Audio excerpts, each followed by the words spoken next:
வணக்கம் அன்பர்களே. அஸ்ட்ரோசிரி சேனல் வாயிலாக நான் உங்கள் அஸ்ட்ராலஜர் டாக்டர் சதீஷ். மீனராசி அன்பர்களே, பூரட்டாதி 4ஆம் பாதம், உத்திரட்டாதி 4 பாதங்களையும், ரேவதி 4 பாதங்கள் ஆக இந்த 3 நட்சத்திரங்களையும் 9 நட்சத்திர பாதங்களை உள்ளடக்கிய இந்த மீனராசி அன்பர்களுக்கு இந்த புரட்டாதி மாதம் என்ன மாதிரியான பலன்களை தரும் அப்படின்னு பார்க்கும் பொழுது, முதலில் உங்களுடைய எண்ணங்கள், செயல்கள், சிந்தனைகள் எப்படி இருக்குன்னு பார்க்கும் பொழுது, உங்க ராசி அதிபதியாக இருக்கக்கூடிய குரு பகவான் 3ஆம் இடத்தில் அமர்ந்திருந்து கொண்டும், உங்க ராசியிலேயே ராகு பகவான் ஜென்ம ராகுவாக இருந்து கொண்டு, 7.5 சனியில விரய சனியாக இருந்து கொண்டு, 6ஆம் அதிபதி கடன், நோய், எதிர்ப்பு, பகை என்று சொல்லக்கூடிய அந்த சூரிய பகவான் உங்க ராசியை பார்க்கின்ற காரணத்தால நிச்சயமாக, அதாவது எந்த ஒரு விஷயமாக இருந்தாலும் கொஞ்சம் யோசித்து செயல்படணும். என கோபம், ஆக்ரோஷத்தை காமிக்க கூடாது, எடுத்தோ கவுத்தோ அப்படின்னு நடக்கக்கூடாது. என விரய சனியாக இருக்கின்ற காரணத்தாலும் ஜென்ம ராகு இருக்கிறதுனால ஆசைப்படக்கூடாது, பிரம்மாண்டமாக ஆசைப்படக்கூடாது. அப்படி ஆசைப்பட்டீங்க அப்படின்னா அதுல ஏதாவது ஒரு சிக்கலை கொண்டு போய் விட்டுவிடும் என்பதையும் ஞாபகத்தில் வைத்துக் கொள்ளுங்கள். அதே சமயத்தில் பார்த்தீங்கன்னா 4ஆம் அதிபதியாக இருக்கக்கூடிய அந்த புதன் பகவான் 7ஆம் இடத்துல ஆட்சி பலம், உச்ச பலம், மூல திரிகோண பலம் பெற்று வலிமையாக வந்து அமரப் போகிறார். அப்போ சுகஸ்தானம் வலுப்பெறக்கூடிய ஒரு நல்ல மாதம். அப்போ யாரெல்லாம் இந்த மீனராசி என்பர்கள் ஒரு வீடு வாங்கணும், ஒரு நிலம் வாங்கணும் என்று ஆசைப்பட்டு கொண்டிருக்கிறீர்களோ அந்த ஆசைகளை நிறைவேற்றி கொள்ளலாம். என விரயமாகணும் அல்லவா? அப்போ சுப விரயங்களை கன்வெர்ட் பண்ணிக்கிறது புத்திசாலித்தனம். என 4ஆம் அதிபதியான புதன் பகவான் வலிமையாக இருக்கிறார். சுக்கிர பகவானும் ஆட்சி பலத்தோட வலிமையாக இருக்கு. செவ்வாய், நிலக்காரகனான செவ்வாய் 4ஆம் இடத்திலேயே அமர்ந்திருக்கு. அப்போ நிலம், வீடு, வண்டி, வாகனம், அசையா சொத்துக்கள் வாங்குவதற்கு ஒரு அழகான ஒரு பீரியட் அப்படின்னு சொல்லணும் இந்த மீனராசி அன்பர்களுக்கு. அதே சமயத்தில் குழந்தைகளுடைய படிப்பு சார்ந்த விஷயங்கள் எப்படி இருக்குன்னு பார்க்கும் பொழுது, குழந்தைகளுடைய படிப்பு நன்றாக இருக்கக்கூடிய அமைப்பு. ஏன்னா ஒரு மாதிரியான தன்மையை கொடுத்து கொண்டிருந்தாலும், அதாவது படிப்புல ஒரு மந்த தன்மை, ஒரு டல்னஸ் கொடுத்து கொண்டிருந்தாலும் இந்த மாதம் நல்ல படிக்கக்கூடிய தன்மை, உங்களுடைய டீச்சர்களால் பாராட்டக்கூடிய தன்மை, தான் என்ன படிக்கணும்னு ஆசைப்படுகிறீர்களோ அந்த ஆசையை நிறைவேற்றி கொள்ளக்கூடிய, அதாவது இந்த கோர்ஸ் தான் எடுத்து படிக்கணும் அப்படின்னு ஒரு மனதில் எண்ணத்தில் இருந்ததல்லவா, அந்த எண்ணங்களை நிறைவேற்றி கொண்டு அதற்கு தகுந்த மாதிரி செயல் திட்டம் தீட்டி ஒரு டார்கெட்டை வச்சு படித்து அடுத்த பரிணாமத்துக்கு செல்லக்கூடிய வாய்ப்புகள், சந்தர்ப்பங்கள் இருக்கிறது. ஏற்கனவே படித்து முடித்தவர்களுக்கு இமீடியட்டாக இந்த மாதம் ஒரு நல்ல வேலை அமையுங்கிறதுல எந்த மாற்று கருத்தும் கிடையாது.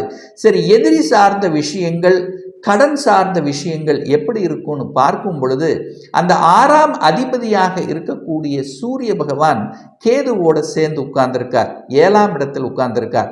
6ஆம் இடத்தில் பார்த்தீங்கன்னா அந்த புரட்டாசி மாதம் 7ஆம் தேதி வரை பார்த்தீங்கன்னா புதன் பகவான் 6ஆம் இடத்துல உட்கார்ந்திருக்கு. ஸோ 6, 7 பரிவர்த்தனை பெற்று இருக்கின்ற காரணத்தால கடன் விஷயத்தில் பார்த்தீங்கன்னா தன்னுடைய கெப்பாசிட்டிக்கு மேலே கடன் போகக்கூடாதுங்கிறத ஆழமாக மனதில் பதிய வைத்துக் கொள்ளுங்கள். ஏன்னா அடுத்த வருடம் உங்களுக்கு ஜென்ம சனி வருகின்ற காரணத்தால் ஏதாவது ஒரு விஷயத்தில் போய் சிக்குண்டு அதில் கடன் அப்படிங்கிறதுல சிக்கியிருக்க கூடாதுங்கிறத இந்த இடத்துல நான் சொல்கிறேன். ஏன்னா அளவுக்கு அதிகமாக தன்னுடைய கெப்பாசிட்டிக்கு மேலே கடன் போகக்கூடாதுங்கிறத ஞாபகத்தில் வைத்துக்கொண்டு, எதிரி சார்ந்த விஷயங்களும் கண்டிப்பாக எதிரிகள் ஏதாவது ஒரு குடைச்சலுங்கிறது இருக்கும். பட் இப்ப சமாளிக்கக்கூடிய ஆற்றலையும் உங்களுக்கு தரும் என்பதையும் புரிந்து கொண்டு, என 8ஆம் அதிபதியாக இருக்கக்கூடிய, அதாவது 8 என்பது வலி, வேதனை, துக்கம், துயரம், அசிங்கம், அவமானம் என்று சொல்லக்கூடிய அந்த சுக்கிரன் வலிமை பெற்று இருக்கக்கூடிய இந்த மாதத்தில் நீங்கள் எதிரிகளை வளர்க்கக்கூடாது அப்படிங்கிறதையும் ஞாபகத்தில் வைத்துக்கொண்டு, அதாவது எதிரிகள் உங்களை விட பலமாக இருப்பார்கள் என்பதை புரிந்து கொண்டு அதற்கு தகுந்த மாதிரி செயல் திட்டம் தீட்டுங்க அப்படிங்கிறதான் இந்த இடத்துல நான் சொல்றேன். அதே சமயத்தில் கணவனாக இருந்தாலும் மனைவியாக இருந்தாலும் இந்த மாதம் ஒரு நல்ல வேலை அமையக்கூடிய தன்மை, இதுவரைக்கும் வேலையில செட்டில் ஆகல அப்படின்னு இருக்கக்கூடியவர்களுக்கு வேலையில் செட்டில் ஆகக்கூடிய அமைப்பு. ஏன்னா 7ஆம் அதிபதி வந்து பார்த்தீங்கன்னா பலம் பெற்றிருக்கக்கூடிய ஒரு மாதம். அப்போ 7 என்பது என்ன, களத்திர ஸ்தானத்தின் அதிபதி அல்லவா. அந்த புதன் பகவான் உங்க ராசியை பார்க்கக்கூடிய நிகழ்வு இந்த மாதம் இருக்கின்ற காரணத்தால நல்ல புத்திசாலித்தனம், நல்ல ஸ்ட்ராட்டஜி பிளான் வகுக்கக்கூடிய தன்மை என்பது இந்த மாதம் உங்களுக்கு சிறப்பா இருக்கு. ஆனா என்ன, இந்த ராகு கேதுக்கள், ராகு உங்களுடைய ஜென்ம ராசியிலையும் 7ஆம் இடத்தில் கேதுவும் இருக்கின்ற காரணத்தாலும் அந்த 8ஆம் அதிபதியாக இருக்கக்கூடிய சுக்கிரன் 2ஆம் இடத்தை பார்க்கிறதுனாலும் சனி 2ஆம் இடத்தை பார்க்கிறதுனாலையும் கணவன் மனைவி சார்ந்த விஷயத்துல கொஞ்சம் விட்டு கொடுத்து அனுசரணையோடு செல்லணுங்கிறத ஞாபகத்தில் வைத்துக் கொள்ளுங்கள்.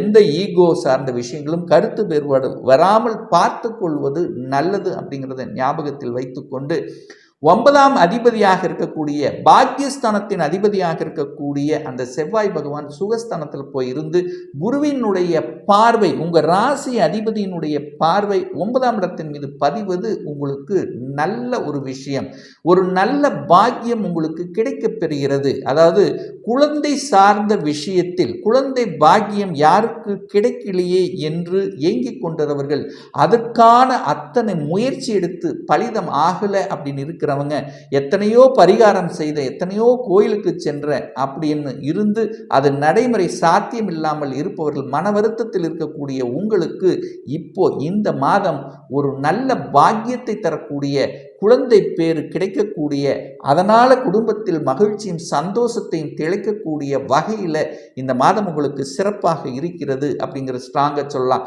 தொழில் சார்ந்த விஷயங்கள், வேலை வியாபாரம் எப்படி இருக்குன்னு பார்க்கும் பொழுது அந்த 10ஆம் அதிபதியாக இருக்கக்கூடிய குரு பகவான் தனக்கு 6ஆம் இடத்துல போய் மறைஞ்சிருக்கார்.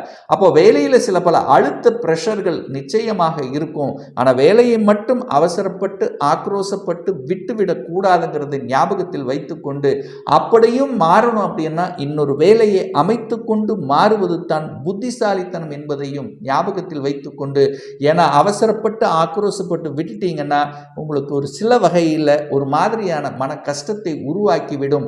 ஒரு 2-3 மாதங்கள் ஒரு மாதிரியான தன்மையை உருவாக்கிவிடும் என்பதை ஞாபகத்தில் வைத்துக்கொண்டு செயலாற்றுங்கள்.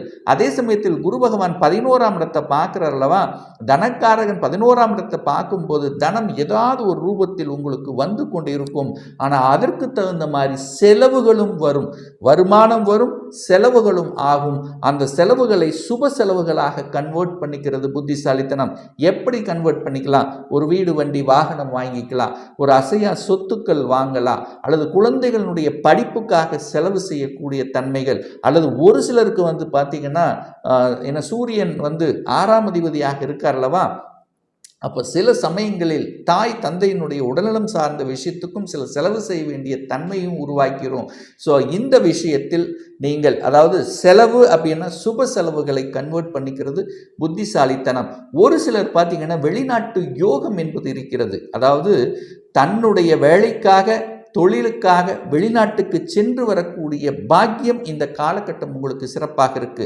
ஏற்றுமதி இறக்குமதி சார்ந்த துறையில் நல்ல அனுகூல மேன்மையை தரும், அல்லது கடல் கடந்து செல்லக்கூடிய தன்மை, ஐடி துறையில் இருக்கக்கூடிய மீனராசி என்பவர்கள் வெளிநாட்டு செல்லக்கூடிய வாய்ப்புகள் சந்தர்ப்பங்களை இருக்கும். அல்லது வெளிநாட்டில் தான் நான் வேலை பார்க்கணும் அதற்கான முயற்சி எடுத்துட்டு இருக்கிறேன், கடந்த 1 வருடங்களாக முயற்சி எடுத்துட்டு இருக்கிறவங்க நிச்சயமாக இந்த மாதம் நல்ல ரிசல்ட் கிடைக்கக்கூடிய வாய்ப்புகள் சந்தர்ப்பங்கள் சிறப்பாக இருக்கிறது அப்படிங்கிறத ஸ்ட்ராங்கா சொல்லலாம். அதே சமயத்தில் ஒரு சிலருக்கு பதவிகள் கிடைக்கக்கூடிய, அதிகாரம் கிடைக்கக்கூடிய தன்மை இருக்கிறது. ஏன்னா இந்த கேந்திர ஸ்தானங்கள் என்று சொல்லக்கூடிய 1, 4, 7, 10ஆம் அதிபதிகள் ஒருவருக்கொருவர் பார்த்து கொள்ளக்கூடிய நிகழ்வு இந்த மாதம் இருக்கின்ற காரணத்தால, அதாவது 4 பில்லர்கள் வலுவாக இருக்கிறதுனால அவ்வளவு சீக்கிரம் உங்களை அசைக்க முடியாது என்பதையும் ஞாபகத்தில் வைத்துக்கொண்டு நல்ல புத்திசாலித்தனம், நல்ல ஸ்ட்ராட்டஜிக் பிளான் வகுக்கக்கூடிய, எந்த இடத்தில் எதை பேசணுமோ அதை கச்சிதமாக பேசக்கூடிய அந்த புத்திசாலித்தனம் உங்களுக்கு உணர்த்தும். என உள்ளுணர்வு சக்தி என்பது இந்த மாதம் உங்களுக்கு சிறப்பாக இருக்க போகிறது. என புதனும் கேதுவும் அங்கே இணைந்தாலே அங்கே என்ன ஆகும்? உள்ளுணர்வு சக்தி, உங்க உள் மனதிலிருந்து கிடைக்கக்கூடிய பதில்கள் வைத்து செய்யும் போது உங்களுக்கு நிச்சயமாக வெற்றி கிடைக்கும் அப்படிங்கிறத அமைப்பு. ஒரு சிலர் பார்த்தீங்கன்னா அரசாங்க வேலைக்காக எழுதி கொண்டிருந்தவர்களுக்கு நல்ல விதத்தில் கிடைக்கக்கூடிய அமைப்பு. அதாவது சொல்லிக் கொடுத்தல், போதனைகள் செய்வது, சட்டத்துறை, நிதித்துறை, வங்கித்துறை, இந்த மாதிரியான அப்ளை பண்ணிருந்தவர்களுக்கு நல்ல விஷயங்கள் காத்து இருக்கிறது அப்படின்னு சொல்லலாம். ஒரு நல்ல தெய்வ வழிபாடு இந்த மீனராசி அன்பர்களுக்கு அப்படின்னு எடுத்துக்கொண்டால், இந்த புரட்டாசி மாதம் 11ஆம் தேதி, அதாவது 27/9/2024 அன்று வெள்ளிக்கிழமை என்று சுக்கிர பகவானுடைய ஜெயந்தி, சுக்கிர பகவானுடைய பிறந்த நாள் வருகிறது. அப்போ இந்த மீனராசி என்பர்களுக்கு யாருக்கெல்லாம் மனம் சார்ந்த விஷயத்தில் பிரச்சனையாக இருக்கிறது, டிராவல் சார்ந்த விஷயத்தில் பிரச்சனையாக இருக்கிறது, யாருக்கெல்லாம் ஒரு நல்ல ஒப்பந்தம் கிடைக்காமல் இருக்கிறது, யாருக்கெல்லாம் ஒரு வலி, வேதனை, துக்கம், துயரம், ஒரு வம்பு வழக்கு, இந்த மாதிரியான பிரச்சனைகளில் சிக்கி கொண்டிருக்கிறீர்கள், யாருக்கெல்லாம் களத்திர ரீதியாக பிரச்சனை, யாருக்கெல்லாம் திருமணம் சார்ந்த விஷயத்தில் பிரச்சனையாக இருக்கிறதோ அவர்கள் எல்லாம் அன்றைய தினம் நவ கிரகங்கள் இருக்கக்கூடிய சுக்கிர பகவானை சென்று வழிபடுவது அனைத்து விதத்திலும் உங்களுக்கு நல்ல தீர்வை ஏற்படுத்தி கொடுக்குங்கிறதுல எந்தவித மாற்று கருத்தும் கிடையாது.